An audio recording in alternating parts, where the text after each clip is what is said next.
All right, the Reds. All right, everyone. All right, boys and girls. All right, ladies and gentlemen. It is the late challenge, and it is an international football free zone because who gives a fuck about that shit? It's crap.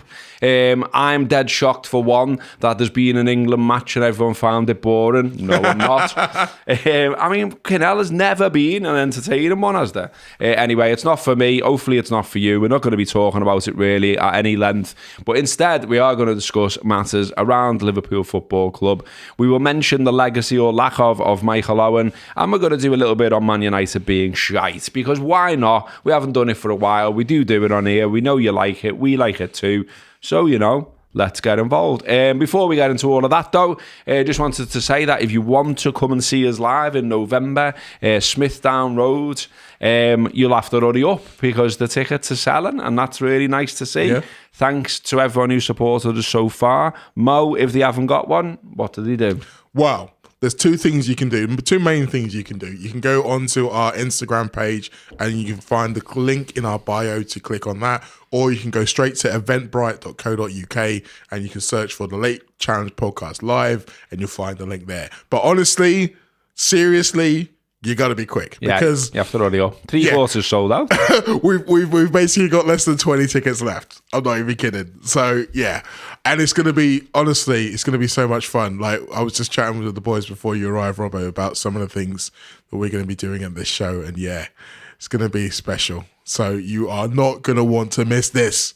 Although chances are it won't be the only time we do it. Yeah, so get involved. Right then, I know I said no international football, but I've got to give it a little tiny nod. Only to say, what about that Wirtz free kick? Although, I don't know about you, but when I first saw it, I was just like, wow. And then I saw the other angle, and it was just a bit like...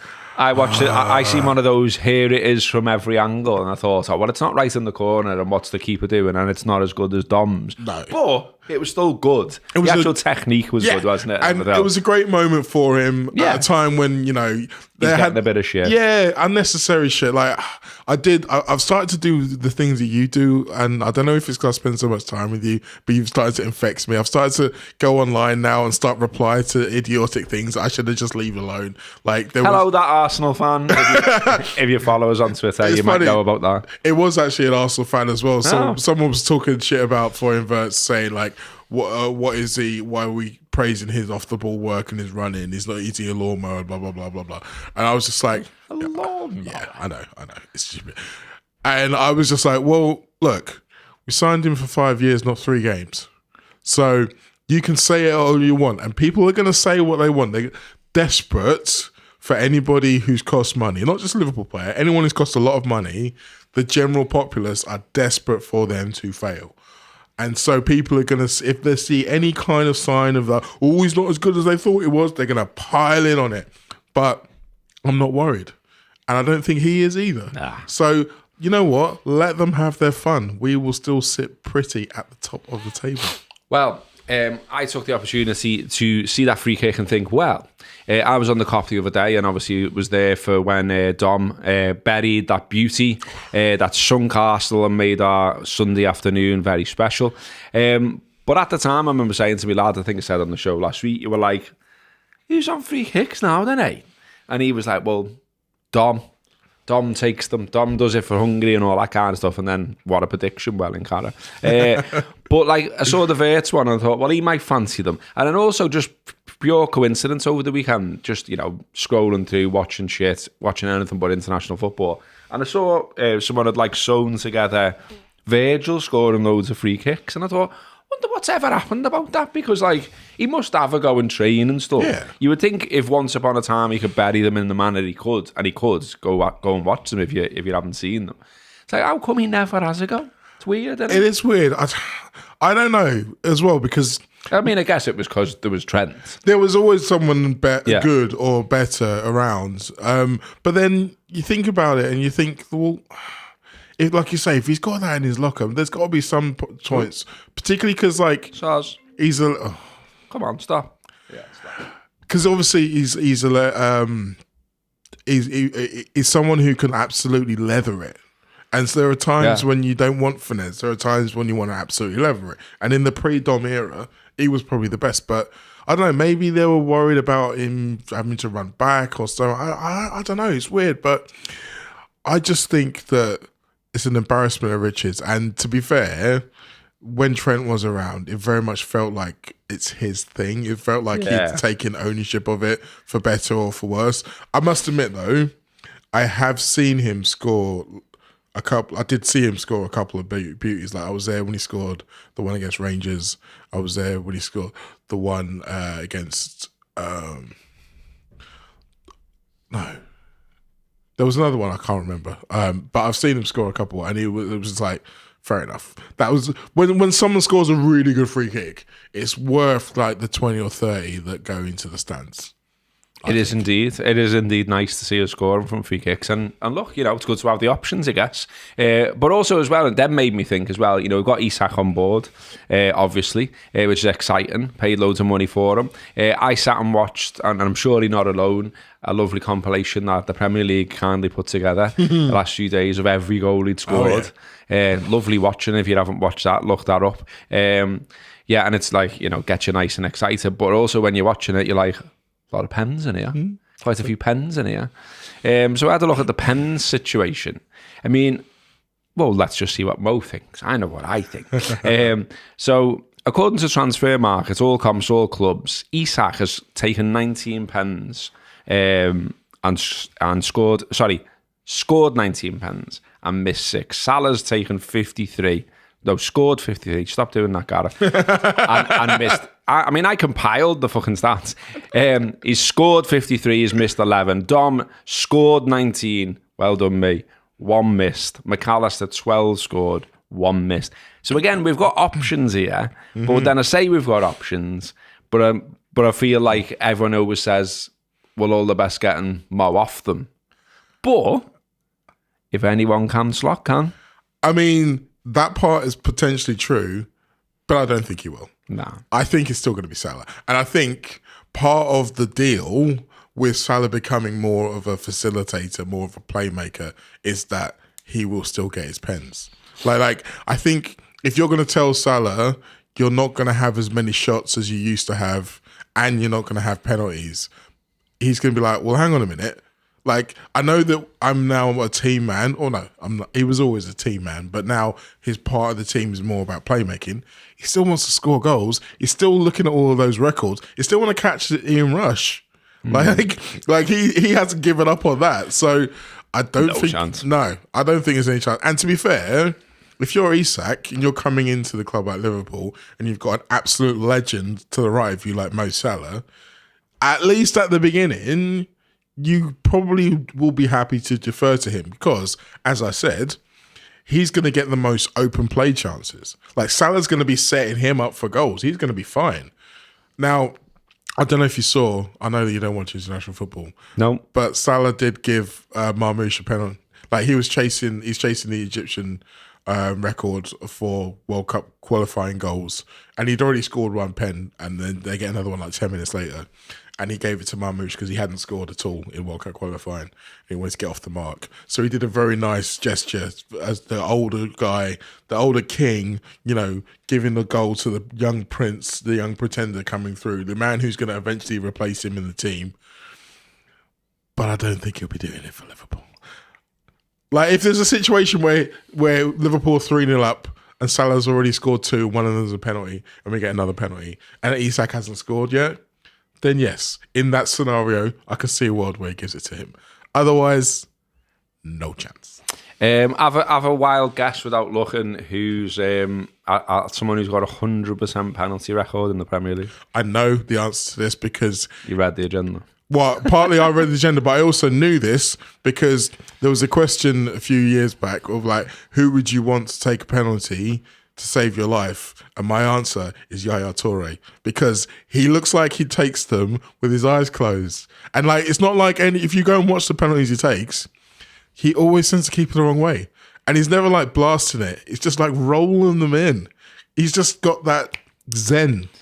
Yeah, it was good in money. I didn't have Raul Jimenez down as 10 out of 10, but there you go. And loads of people always say Matt Letizia, but he missed one.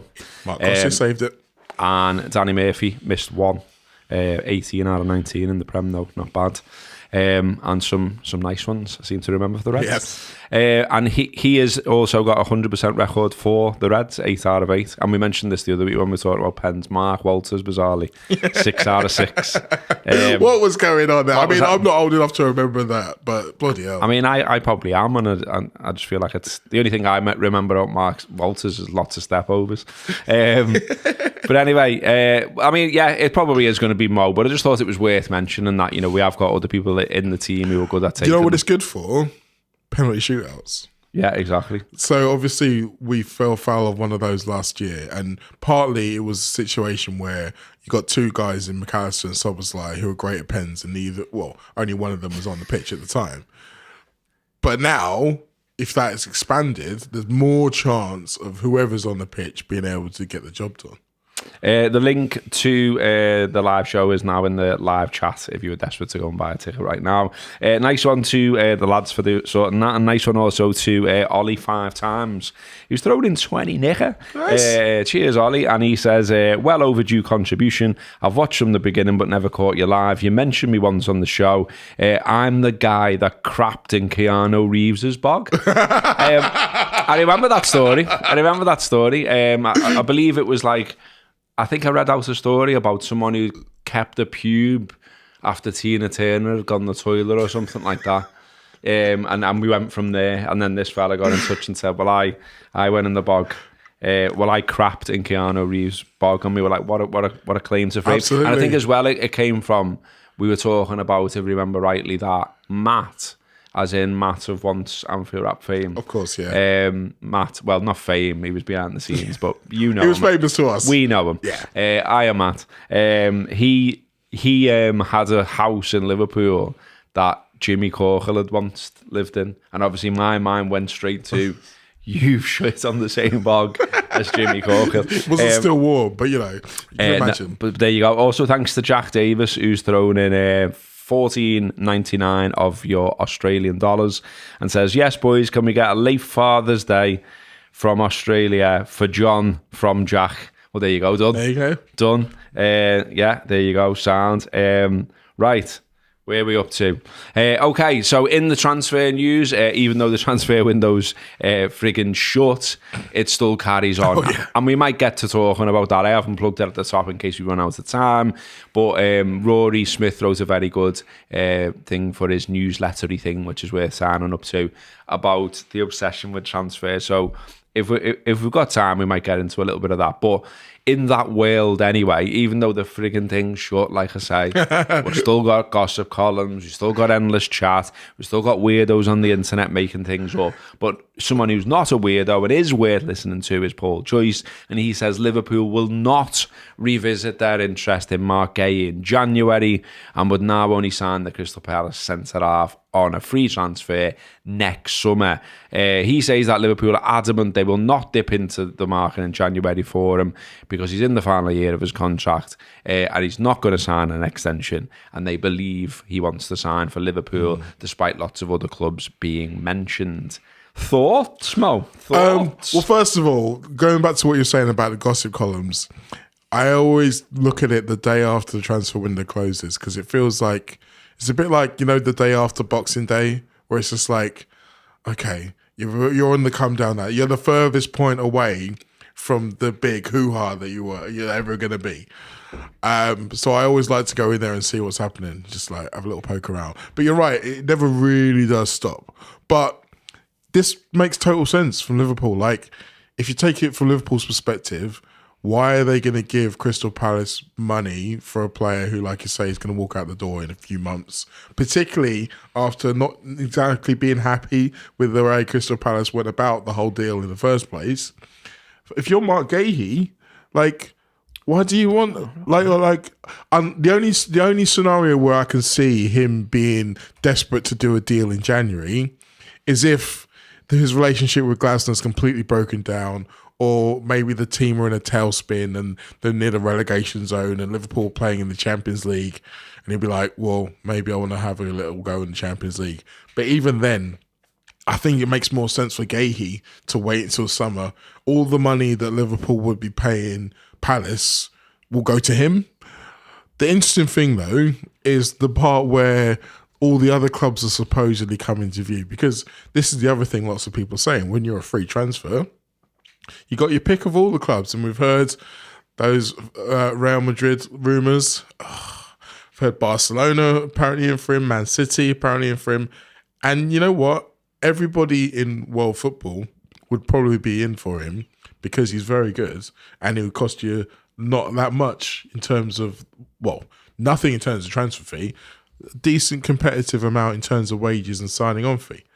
But here's the interesting part for me, right?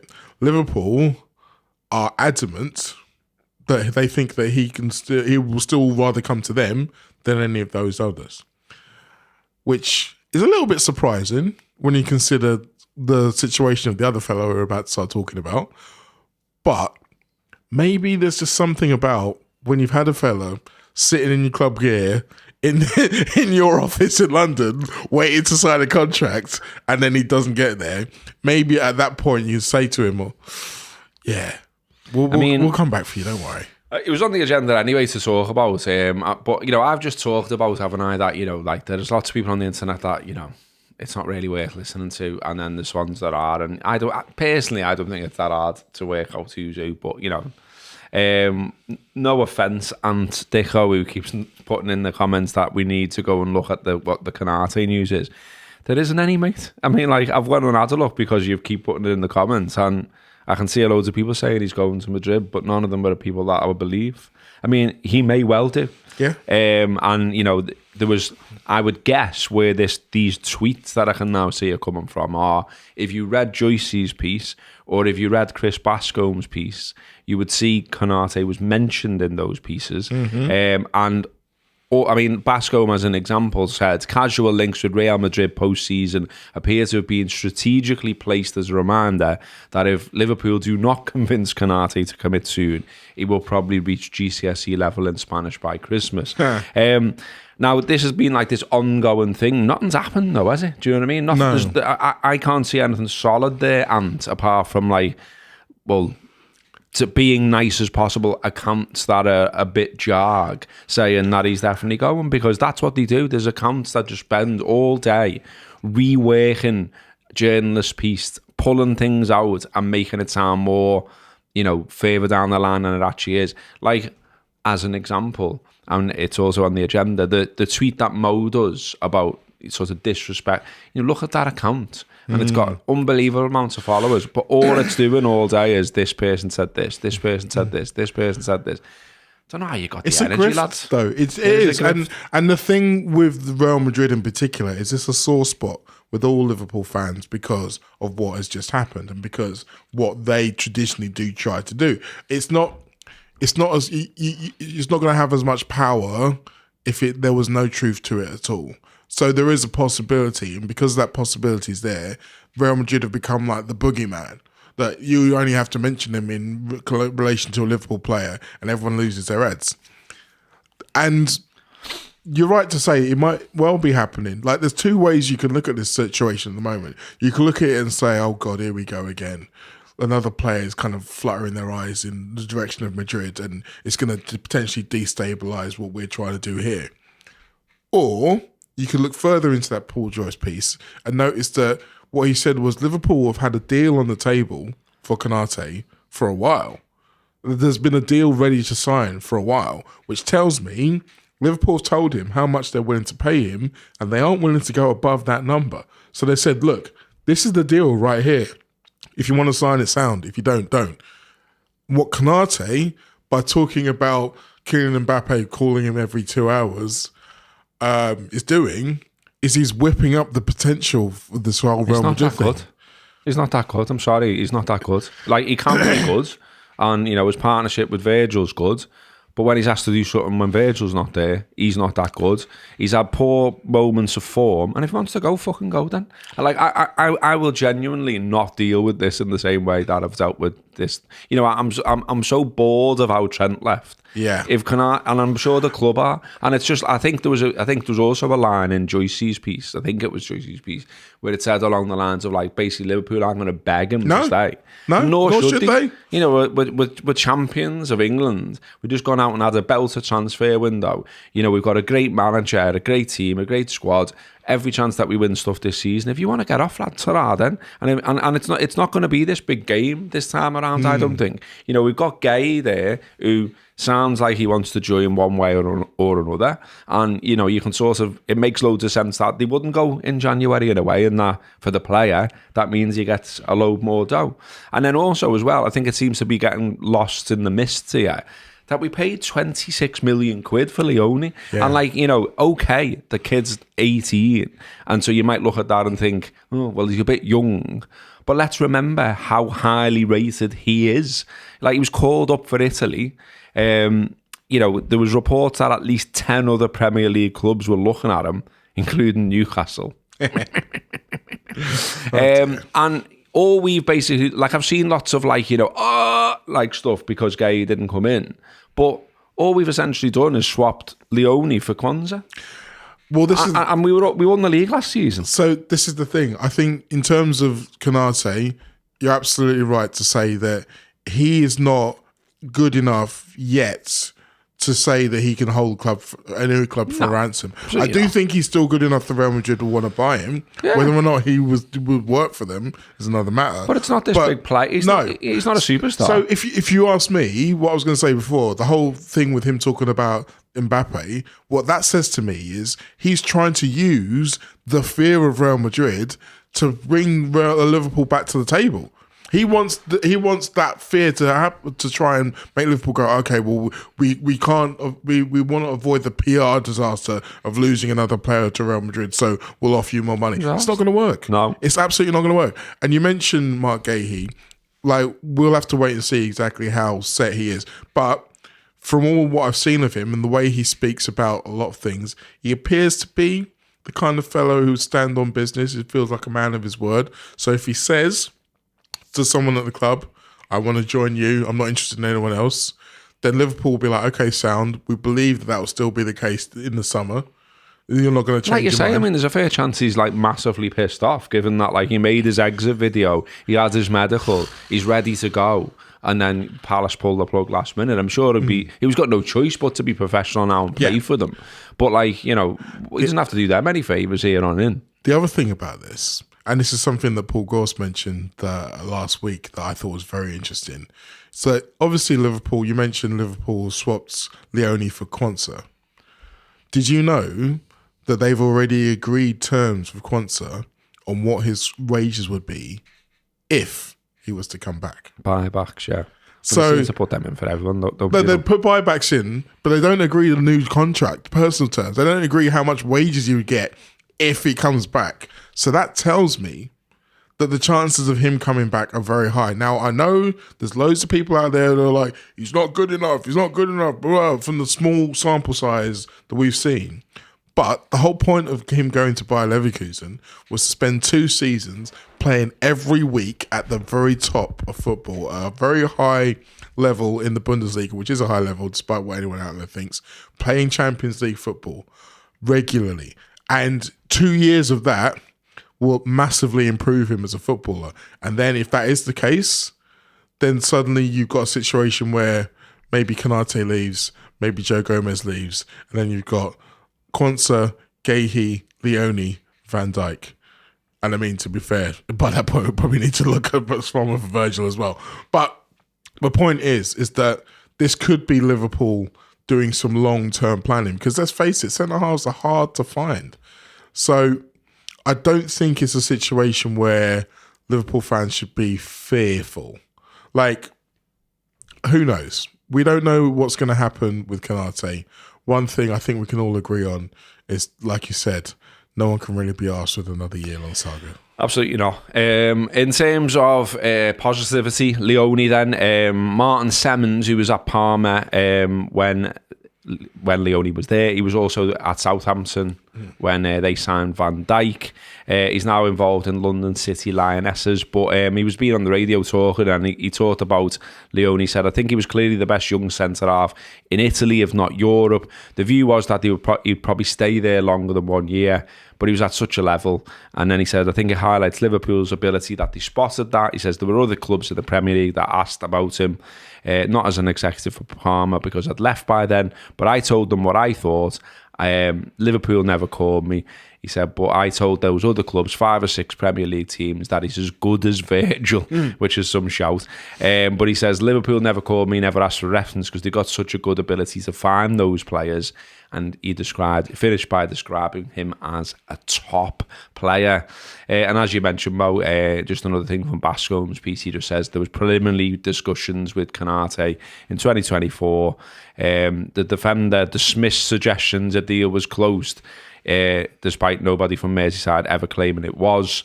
The dialogue's been ongoing, and a new contract has been ready to sign for a while. But Liverpool do not want to wait another 10 months for a resolution, but are pragmatic about the outcome. So yeah, it is what it is. How it unfolds is how it unfolds. I've asked personally, like I say. Just wants to give a shout out to Adam Curtis. It was his 30th birthday last couple of days. He says, I'm a big supporter of the League Challenge and of course Liverpool. I'm from Belfast. Could you give me a shout out on the League Challenge podcast? There you go, mate. Son. Hope you had a boss birthday, la, and thanks for supporting the Lake Challenge. Right then, let's move on and let's talk about Michael Owen. Michael Owen, who scored an awful lot of goals for Liverpool, won Liverpool a lot of matches, won Liverpool an FA Cup final, and yet most of us seem to think he's an absolute whopper. But anyway, so, Match of the Day tweeted, who was the better player at the age of 17, Michael Owen or Wayne Rooney? Now, anyone who digs into social media world will surely know that every day, one media outlet or another will continually make comparisons. Is this player better than that player? Is this team better than that team? Is this era better than that era? And I find it such boring content personally. Like, most of the time I hear these debates, the thing that comes to my mind is who is arse. Yeah, it doesn't matter. It goes round in circles. Yeah, I'm not arse. I don't care. You know, this player's better than Lampard, Gerrard. You know, I'm not arsed. I support the Reds. I love going the match. I love my football, and I don't really care. But what I wondered when I saw all this unfold is, why does Michael Owen care? So, like I say, Match of the Day, I've put this out on the social media. Who was the better player at the age of 17? Now, Owen, if you somehow missed this, replies in detail on social media. This is a man who's previously claimed that he hasn't even got time to watch a film. But he's got time to put together this tweet, which is quite detailed. At 17, I scored 18 Premier League goals, winning the Golden Boot. Wazza scored 6. At 18, I again scored 18 goals, again winning the Golden Boot and coming 4th in the Ballon d'Or. Wazza scored 9. In our opening 7 seasons, Wazza didn't outscore me once, 117 goals v 80, in which time I became the second youngest Ballon d'Or winner ever. Injuries hindered me from then on, while he sustained his level. Therefore, he'll go down as a better player than me. But at 17, please. He sent that at 2017 on the 5th of September. And my question is, why? Why are you asked, He'd had a Michael glass Owen? of wine. It's 2017. You know why he's asked, though? Because you kind of alluded to it earlier on in your answer. Because there is no fan base that he's played for that's going to come to bat for him. There's no one out there who's going to back him up. So he has to do it himself. Wayne Rooney has got all the Man United fans who'll back him up. Wayne Rooney has probably got loads of Everton fans who'll back him up. So he feels like a lot less necessary to go out there and beat his chest about what he is and what he's done. But Michael Owen is keenly aware of the fact that he feels he doesn't get the respect that his record and his peak deserved. And that's his fault. It is his fault. And that's his decision. Yes, it is. And that's the way he talks about football and the weird answers he gives in interviews and all the rest of it. But he can't get his head around that. He can't reconcile it. Michael, lad, you literally put a boot. You literally put a book out called Reboot, and you did the rounds. You went everywhere, doing interviews, talking about it all again, talking about why you made the decisions you did, talking about why you couldn't have come back to Liverpool and you had to go to United and all of that kind of stuff. And everyone still felt the same way. Yeah. It's not happening. No. It's not coming back. And like you say, it is weird. It is strange. It is kind of sad that he played all these games for all these clubs and no one cares. No one loves him. No one sees him as their hero. So this is the thing, right? I can think back on the Michael Owen era of Liverpool, when he was playing for Liverpool, when he was in a red shirt. Remember how much I loved him at that time. Remember how great he was and all the great memories he gave us. I still think, you know what, that was great. It was great. It was fantastic. However, I and most of us detach that person from the Michael Owen we see now. Like, he's not going to get that love as an older man because of everything that happened afterwards. Like, that period from 97 to 2004 is in like a time capsule. It's almost like it's a different person. It's almost like it's some sci-fi film where he was kind of like cloned and the completely different person went off to Real Madrid and Newcastle. I don't think he was a completely different person. No, I think he was just always a bit of a whopper. But I mean, in terms of... He gave a shit more about England than Liverpool, which is why we loved Fowler more than him. Yeah, but I mean, to be honest, I was never that asked about that kind of stuff because I still watched him. I still enjoyed watching him for England. But it was true. Yeah, it was true. But I mean, I didn't feel any less of him because of the England stuff. I liked Fowler more, but that was just because Fowler was, it was more about who he was as a person rather than anything Michael Owen wasn't doing. What I mean when I say they're two separate people is that the love that I and most Liverpool fans have for person A, Michael Owen, Liverpool player, does not translate to person B, Michael Owen, for the rest of his life. And I don't think that there are many other players that I've got such a split. I mean, there are others who are in a situation similar. I mean, Stephen McManaman, I think, is in a very similar boat in terms of people can look and appreciate what he did for Liverpool and not really appreciate a lot of the decisions and stuff he's done since. And I dare say Trent Alexander-Arnold may find himself in that bracket when it comes to the end of his career. But like you say, the Michael Owen, who he is as a person, is just unwilling to accept that, and you're going to keep trying and keep trying. Like, so the interview, did you watch the interview you did with Rio Ferdinand? It was with Rio Ferdinand, so no. Okay, fair quote. But I've not watched the whole thing, but I've seen clips from it, and there's an element of you watch him and when he's talking about being a footballer, being a striker, right? He still has that self-belief, that bulletproof, I was the best, I am the best, that was made him able to do all those great things at such a young age. You needed that. You needed that kind of like, no one can touch me. He was incredible. I mean, I don't think anyone's saying otherwise. That this is why I don't get why he's come into the comments and caused this big thing, because no one's saying otherwise. Like, I love the fella when he burst through. I love the fact that this lad was like 17 years old, fast as fuck, unbelievable finishing. In the very first house that I bought, in the living room, on the wall, I had a picture of Michael Owen like that in the camera, right up to it, after he'd scored in the FA Cup final, because I was there and it was unbelievable. We got absolutely twatted by Arsenal. We should have lost the game, and he won it for us. I got a concussion off the back of that game. That's how good it was. It was unbelievable. It was unbelievable, and he was unbelievable. And I can remember him scoring against Sheffield Wednesday. I was at that game. I can remember him scoring against, was it Crystal Palace? Was that the first goal he might have scored for Liverpool, I think, maybe? Wimbledon, I think it was, yeah. Wimbledon and Crystal Palace, Selhurst Park, that's where I've gone there, isn't it? But, and I think he took a penalty off Danny Murphy and just was like, fuck this, I'm taking it, bang.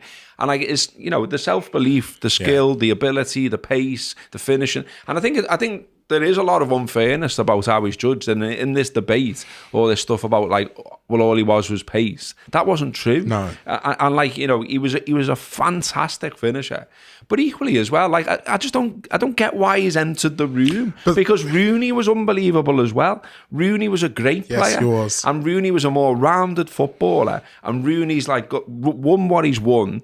And like, you know, despite like, I've always had a respect for Rooney, and like, it's been weird, don't get me wrong, because he played for Everton and Man U. Yeah. So, you know, when I was in the ground, they gave him loads of shit.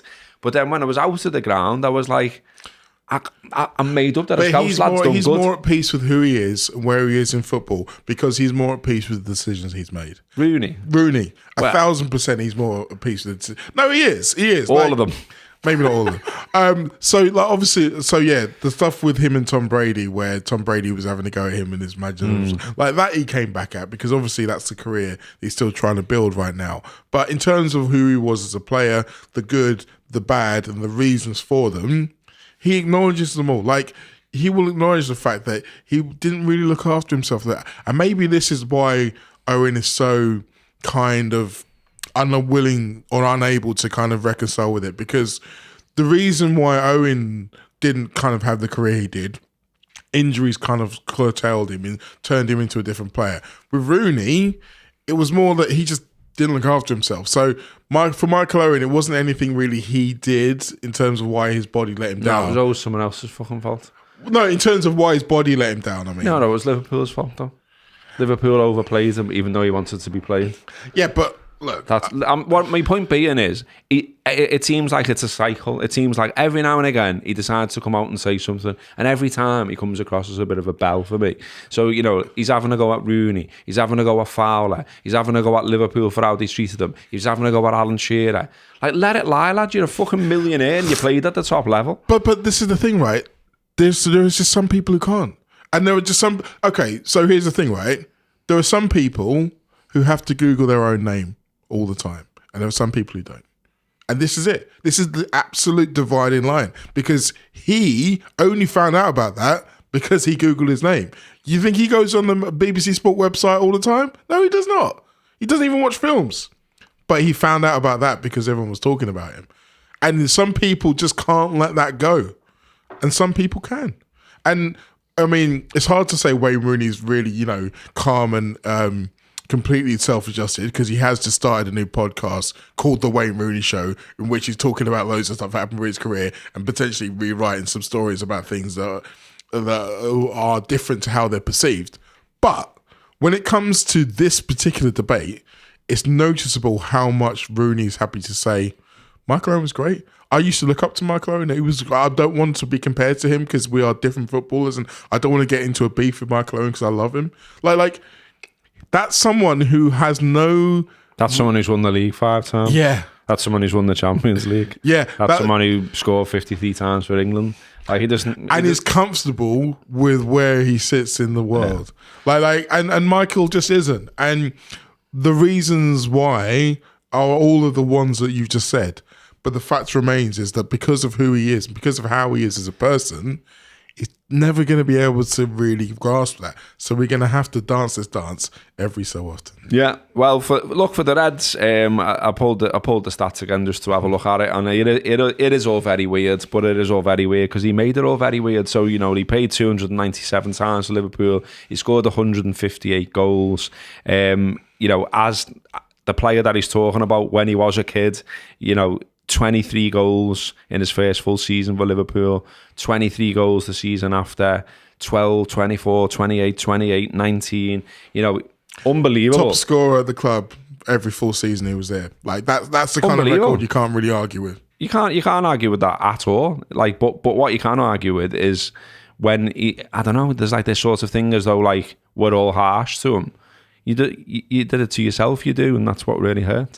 I mean, he's the 9th top goal scorer in Liverpool history, just after Kenny Dalglish and ahead of Harry Chambers.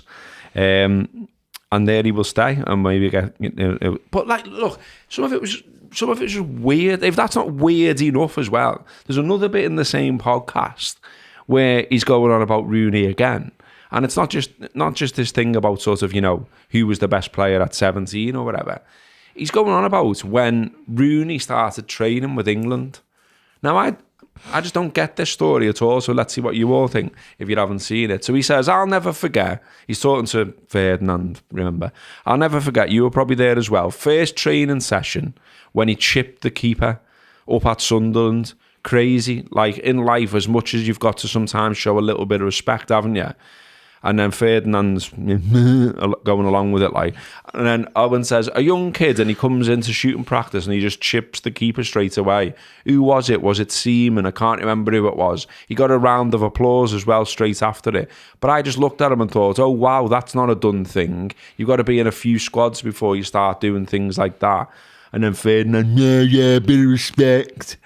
I mean, I'm sorry, but I'm reading that and I'm thinking, he's coming to the squad and he's showing that he's got ability, and that's what he always did. That's why he got to go at Everton. That's why he got his move to Man U. He didn't give a fuck, and that was what was great about him, to be honest. It was exactly that. And when you're seeing him for England, I already said at the very top of the show, I'm not arsed, and I never have really been arsed. But obviously, I've seen games, and he used to actually excite in an England shirt, and he didn't give a fuck about reputation, did he? I think it was a bit of beef with Desai, I think it was once upon a time, and then he skins him, no worries, and that's the whole thing. And in terms of respect, Michael, well done, he's 13, anyone? And I mean, also, not even just that, but I'm old enough to remember Michael Owen sliding down Peter Schmeichel in a game against Man United and getting sent off for it. And I was all thinking, yeah, that was great. Like, he wasn't showing him much respect then, was he? Also, just a little bit of a admin about the story. He mentions it's David Seaman. I looked up, it was actually David James, which is probably why everyone was cheering, because it's close. But in all seriousness, you have to remember that when Wayne Rooney came through, it was kind of like, it wasn't just that he was good, it was that you couldn't predict what he was going to do. He could do anything. He felt like the kind of player that England don't produce. Like Michael Owen, when he came through, he was fantastic. He was arguably one of the best forwards in the world in his first few years. But it wasn't like something we'd never seen before. It wasn't like he was rewriting football history. It wasn't like a Maradona or one of those guys who you think, wow, this guy we're going to... It wasn't like Messi. When Messi came through, Rooney had that element to him, that kind of you just turn up to watch because you never know what's going to happen. And I mean, the Owen Argentina goal, though, I mean, it is insane. I can remember exactly where I was for that and exactly what happened. Me too. And it's a bit embarrassing, really, because where I was on the couch in my then girlfriend's house with her mum and dad. And it was very I was only young, obviously, and it was all trying to be respectful with the mum and dad and all that. And then he did that, and my reaction, which was totally off the cuff, it was just because of what I was watching. Fucking what a beauty! I was like, oh. Genuinely, it was like, I was sorry. We'll see the ball game. And it was but I can remember it because it was genuine. Yeah. Fucking hell, what a goal! I scared our cat. So our cat literally was walking up towards me at the point, trying to kind of remind me that he needed feeding, and I just kind of jumped. I was on the sofa, I jumped and kind of put my hands up, and then kind of did almost like a knee slide on the carpet at the same time. And I don't know if you've ever seen a cat jump backwards, but our cat jumped backwards about 5 meters. Literally just went boing. And for some reason, I always remember that as part of that goal. Whenever I see the goal, I would just see my cat just going boing, like he's some kind of stuntman. Not quite as embarrassing as your story. No, but I mean, if we're going to do our one chat as well, we've got to talk about the man and not just the footballer. And I want to kick that off by saying I did actually meet him once. Oh, really? Yeah. So back in the day, not that many years ago, whenever it was, I used to do these little bits for BT Sport when it was BT Sport, and they asked me did I want to come into the truck before one of the games just to sort of meet everyone and all that. So I met Jake and I met McManaman. McManaman offered to make me a cup of tea. He was dead sound. Nice. And I've met McManaman another time, and he was dead sound then as well. So, just shows you. But Owen was weird. And honestly, it was like, so, I got getting introduced to all these people, and then, he's there, and he's like, they're like, Michael, this is Gareth, like, blah, blah, blah, blah. He does some bits for us, blah, blah.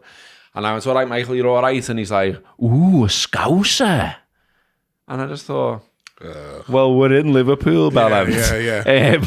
But also I just thought, what a tit. Well, yeah, it was yeah. like, like really like like something off The Office, like sort of like, that humour where you just cringe at it and just think. He is the most Alan Partridge footballer there is out there, isn't there? He's just... If you think about it. Now, I've not met him in the same way as I haven't been introduced to him, but I've been in the same room with him. It's funny, actually. My abiding memory of being in the same room with him was we were in the Liverpool press room. I can't even remember what game it was before. It was around December time. And he was sitting at one of the tables in the press room watching another game, one of the 2:00 games on his laptop. And it just so happened to be he was watching Man United against Everton. Which I always thought was like, you're choosing to watch Man United in the bowels of Liverpool. And I mean, it was clear that he was hoping that Man United would win. They were playing Everton, but it was clear that he was hoping Man United would win. And this goes back to what we were saying before about him and the decisions he's made. He's like, he's never really kind of tried to divorce himself completely from that Man United era because that's where he won his Premier League title. And if in order to get rid of that part of his life and his career, he'd have to give that up. And he's just not willing to do that. I still can't believe that someone decided it's a good idea to make him an ambassador once upon a time for Liverpool, but never mind. Before you leave this Michael Owen chat, the other thing I always have to mention whenever we talk about him, and that always blows my mind, did you know that he didn't have his own bank account till he's in his 30s? No, didn't know that. He was still getting all of his wages paid into his mum's account when he was at Real Madrid. Well, so when I was in the Michael Owen zone this afternoon, just sort of like reading through some stuff to jog my mind about what a strange cat he is, I come across a few old interviews and there was a few humdingers, so I just wanted to go through some of these in case you hadn't heard them before. You probably have heard some of them, but he was once asked, "What do you listen to in the?" He was asked about music, and then he said, "I don't really listen to it." It was like, "What about in the car?" And he said, "I don't listen to anything. I don't know why, but the car's always been my own quiet space." And it's like, just in a car, silence with Michael Owen. Wow. And then he was asked about films. Now, you probably know about the films. And he says, like, it's very boring, but I don't watch films. I think I've seen about 5 in my life. I do try. Someone will say, watch this film, it's great. And I'll try, but I can only watch half an hour or 40 minutes. I can't take it any longer. So then he was asked, well, what are those 5? And he said, because, the journalist says, they must have been absolutely terrible for you to never want to watch films again. Rocky is the first word out of his mouth, which is one of the best films ever made, surely. Jurassic Park, Cool Runnings, Ghost, can't think of any more. Oh, Heat, I've seen Heat. I can't think of any more. I mean, Heat's good. Heat's amazing. Heat's good. But it doesn't surprise me he can't go. But it became a thing then, didn't it? So everyone was like, what? You don't watch films? That's so weird. And so then he tweeted sometime after, films I've been forced to watch. And he'd added some more on. So he the second time, when it re-emerged, he said, Rocky, Heat, Ghost, Jurassic Park, Cool Runnings, Seabiscuit, Karate Kid, though. Karate Kid's another classic, lad. How didn't you enjoy Karate Kid, you little weirdo? I'm Forrest Gump. Which I think is also a classic. Yeah. But and then he was asked about food. He was asked, what's your favourite sandwich filling? Turkey brie and cranberry. Easy for me to say. And the journalist said, wow, unusual choice. And he went, yeah, unusual question. Is it though? And then he revealed as well that he's never had a cup of tea or coffee in his life. Now, this is really, I was going to say, if it wasn't out already, I'm out now. It feels like he's talking specifically for you. No Rocky, no tea. How do you feel about crisps? Rocky, tea, Man United. Fucking get out. Fucking get out. Wayne Rooney all day, lad. And he played for Man U and Everton. God. Yeah, madness. Absolute madness. I was trying to keep up with the comments. So, Peter's in the comments. All right, lad. And he says, Ballon d'Or. Indeed, he's definitely won that, hasn't he? He can put that along. He can put that alongside the Ballon d'Or, which he's always very quick to mention. I mean, to be fair, it is impressive that he won that. So what have we got left? Got about 10 minutes, 7 minutes, something like that left. Let's have a look. Well, we'll jib the deep transfer chat, and we'll go to. He'll come back. What should we go to?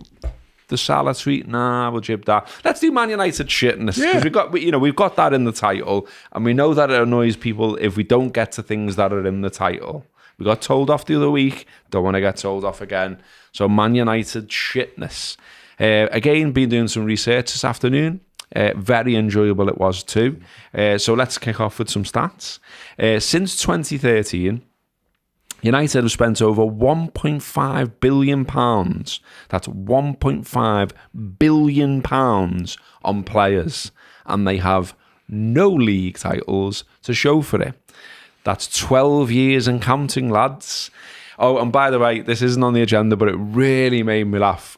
So everyone must know, or every Red must know, you must know, everyone must know. The Ryan Giggs thing. I knew you were going to bring this up. The Ryan Giggs thing where he said they wouldn't do a Liverpool. And like there's a piece in the Mirror that I've thrown it on my Twitter many times. Other people have thrown it on their Twitter many times. I feel like in Liverpool world, in the Reds world, we all know that article. Oh, yeah. We all know those quotes. But what I saw the other day, and honestly, I was like crying. I love stuff like this. I love stupidity, obviously. Someone had done a tweet. And it was that headline made into a quilt with him in the back. I just thought, like, it'd be so good if you could see it now and we got it to flash up on the screen. Yeah. But honestly, it's just brilliant. Do you know what I mean? Like, I actually thought if that was a quilt, I'd buy it. Yeah. Do you know what I mean? If you could get a duvet cover of that headline, and every night when you're getting into bed, think, you're not going to do a Liverpool now? 12 years, lad. Should send it to his brother. I'm sure he's happy to have it. Liverpool. Ferguson as well, our mate Ferguson who made our lives a misery. He was there, as I'm sure you know, for 26 seasons. And I'm sure, as you also know, and won't like me to remind you, so soz, but he did win 13 Premier League titles and 2 Champions League while he was there. The reason I'm telling you all this is, in all of that time, so it's 26 seasons he was there, then it's 13 years since he left. They've lost more games in the 13 years since he left than they did in the 26 years that he was there. It's felt good for those 13 years. Yeah. And it has been good. Okay, they've won the odd trophy here and there. And then, of course, there's last season, their worst in Premier League history.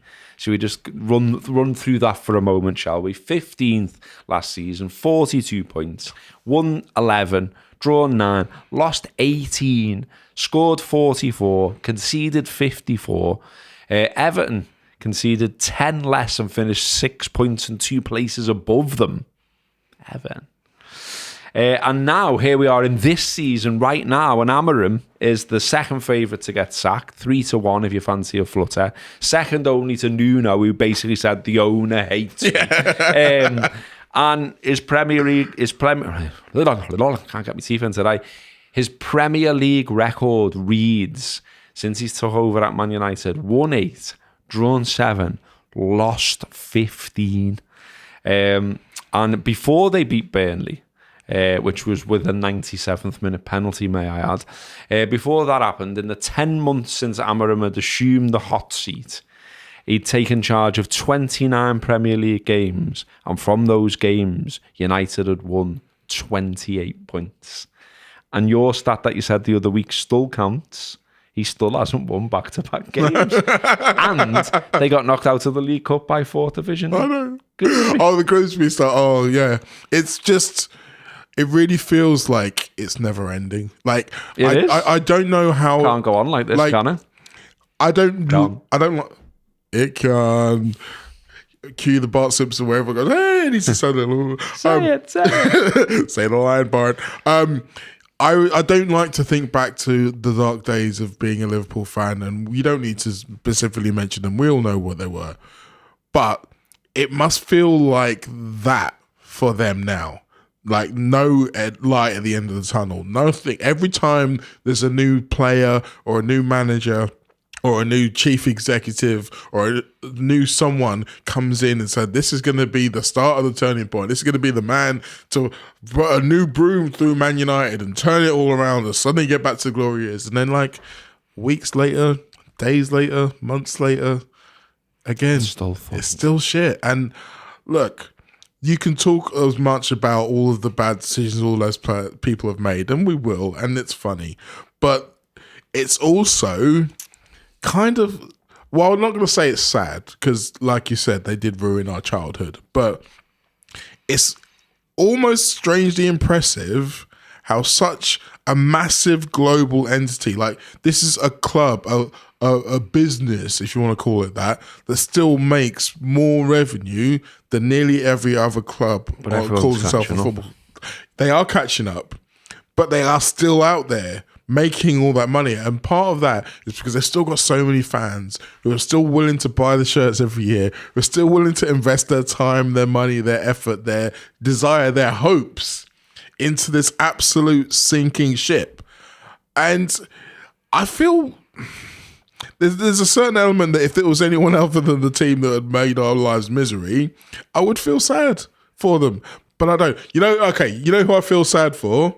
You know who I feel sad for? There's two people in the world that I feel sad for. One of them is Ian Irvin, who is a genuinely nice fella and who I see in press conferences quite often. And he's just got this kind of defeatist look every time. Like I saw him after the Grimsby, and it was almost like I didn't mention it, and he came up to me and said, "You're not going to mention Grimsby?" And I was like, "Mate, I'm going to give you I thought I'll give you the day off." He was like, "That's worse."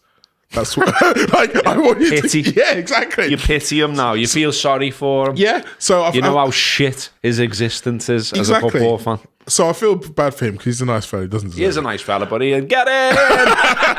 And the other fella I feel sorry for is that the United Strand guy, the guy who said he's not going to cut his hair till Man United win 5 games in a row. Yeah. Because he's never cutting his hair. That's some hair. He's never, ever cutting his hair, ever again. He's going to have to buy a whole new flat just because his head is so high, he's not going to get through the door. He's going to have to buy himself a neck brace so he doesn't actually get strained muscles from carrying that massive mop on the top of his head. They are never winning 5 games. And again, I've interacted with him. He's a very nice fella, like genuinely a nice fella.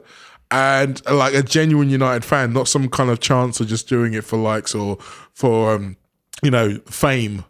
He genuinely wants Man United to. He wants to be able to cut his hair. By the way, if it ever does happen, that video is gonna break the internet. But it's just not gonna happen.